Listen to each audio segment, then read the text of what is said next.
Good evening, Bahamas. Coming up tonight. The Minister of Education addresses the plan to accommodate those Dominican students. Phase 2 in the installation of multi-million-dollar radars is set to begin in Abaco. We've got the crowning moment for Miss Universe Bahamas 2017.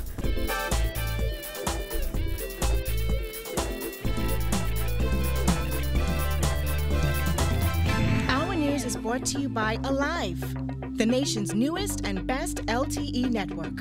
Good to be alive. Welcome to our news and thanks for joining us. I'm Kyle Joaquin, kicking off Breast Cancer Awareness Month. Topping news tonight, Prime Minister Dr. Hubert Minnis led a delegation to Dominica today where he presented the government with 2 checks totaling $60,000. Among those accompanying Minnis were Minister of Financial Services, Trade and Industry Brent Simonet, Foreign Affairs Minister Darren Henfield, Teachers Union President Belinda Wilson, and Bahamas Christian Council President Bishop Delton Fernander. The Prime Minister addressed the media during his brief trip. It's our duty and responsibility to assist Dominica where possible. I recognize the infrastructural damage, and we have made an offer to the people of Dominica to assist with their education, and the President of the Teachers Union would further communicate how that can be done. Minnis also offered to send Bahamian healthcare professionals to that storm-ravaged country to provide medical assistance. I've offered to send some of our medical personnel here to assist you in rebuilding your medical facilities and ensuring that the quality of care for the Dominican populace does not deteriorate to any degree. So as soon as I return and receive word from the government of Dominica as to what type of medical personnel and the numbers that they may need, we would ensure that those individuals are here. But again, remember that what you are going through, that could have happened to us. Well, their trip came as Education Minister Jeff Lloyd responded to Pine Ridge MP Frederick McAlpine, who strongly objected to government's decision to relax its immigration policy to accommodate students of the storm-ravaged country. Though McAlpine insisted that charity should begin at home, Lloyd told reporters today that charity often calls for persons to overlook their own needs. Georgia Bain reports. Minister of Education Jeffrey Lloyd reveals that the public school system may not be affected by a handful of Dominican students taking advantage of the government's offer. Last week, the Prime Minister said the government would relax its immigration policies for Dominican students who have relatives in the Bahamas, college students who wish to continue their studies at the University of the Bahamas, and students whose parents are employed by companies which have offices in the Bahamas. Pine Ridge MP Frederick McAlpine questioned this policy and asserted that charity should begin at home. When asked to respond, Lloyd said those professing to live a Christian lifestyle must understand that Christian values call for you to extend yourself to those in need. This is a free country, it's a democratic country. I am proud to live in a democratic country. I subscribe to that which is enshrined in our Constitution, that we are a country undergirded by spiritual and Christian values. And I take my Christian commitment seriously. I don't talk this, I live this. And one of the principal expressions of Christianity is compassion and generosity and a willingness to extend yourself even beyond your own needs. Lloyd said he doesn't expect more than 20 students to accept the offer from the government to continue their education here in the Bahamas while restoration efforts continue in storm-ravaged Dominica. In fact, he said private schools may absorb all of those students. As I am advised, we may not even need to exercise the resources of the public education system because the private schools have already extended the invitation to receive those students and as many of them as may wish to come. I understand it's only about 20 students who may choose to come to the Bahamas. The Education Minister's comments come as the Prime Minister led a delegation, including the Teachers Union President, to Dominica today to see firsthand the devastation caused by Hurricane Maria. Lloyd says he was disappointed by some of the negative response from Bahamians because Dominica was there for the Bahamas after Hurricane Matthew hit last year. That same country, Dominica, during the passage of Hurricane Matthew, extended its contribution from its meager resources to the tune of about $100,000 to assist us in our rebuilding. So I am proud of our government.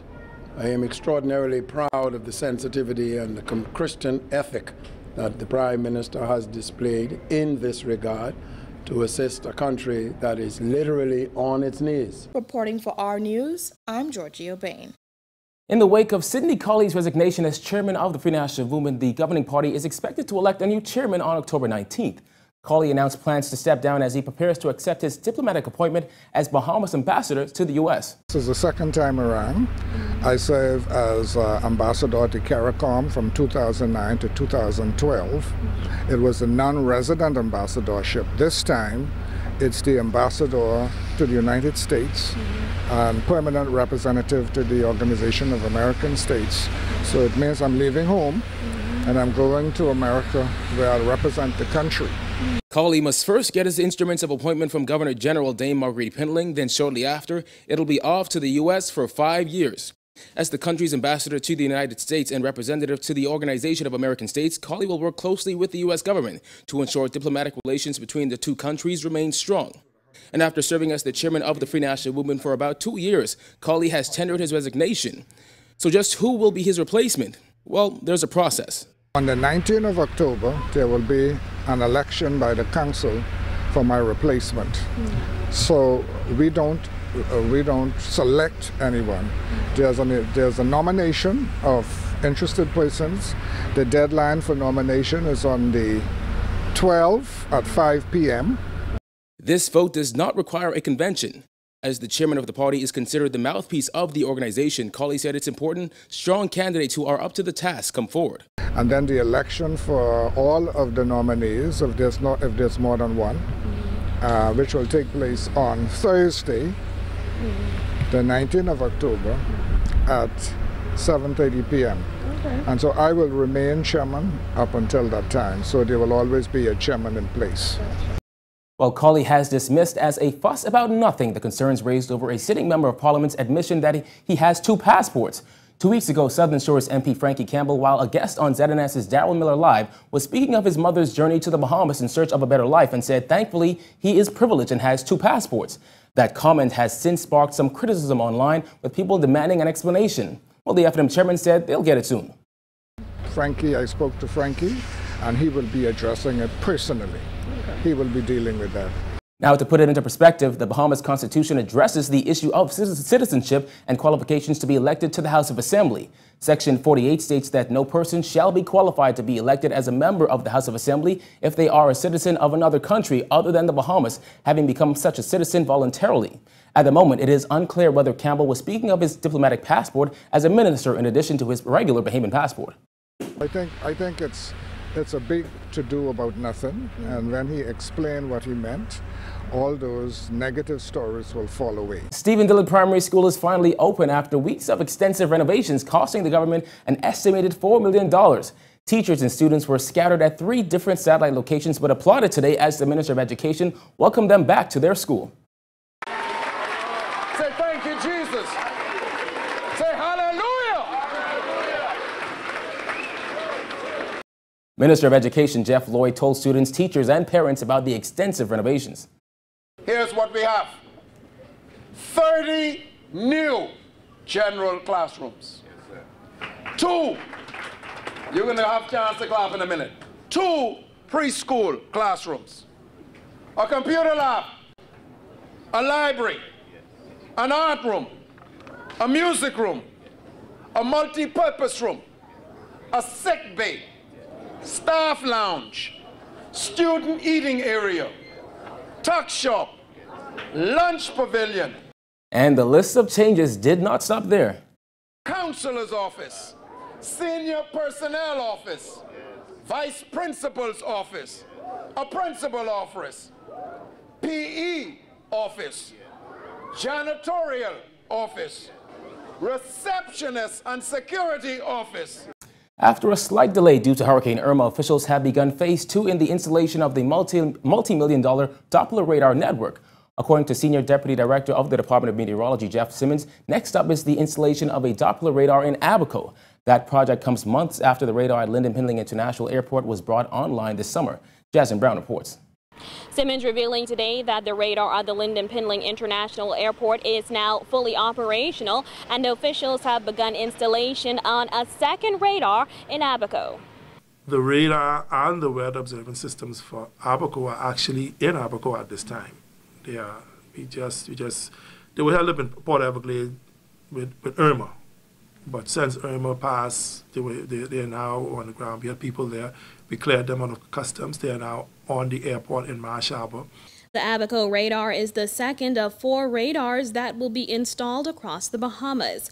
A Doppler was installed at LPIA and was brought online in June, but that was 2 months after the original commissioning date. It's functional 100%.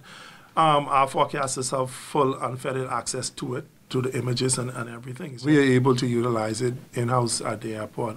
We are supposed to have done a commissioning service for it, but I haven't really gotten around to that.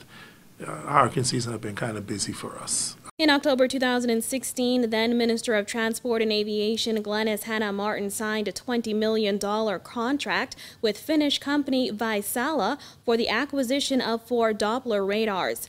In addition to the radars in New Providence and Abaco, radars will be installed in Grand Bahama and Long Island.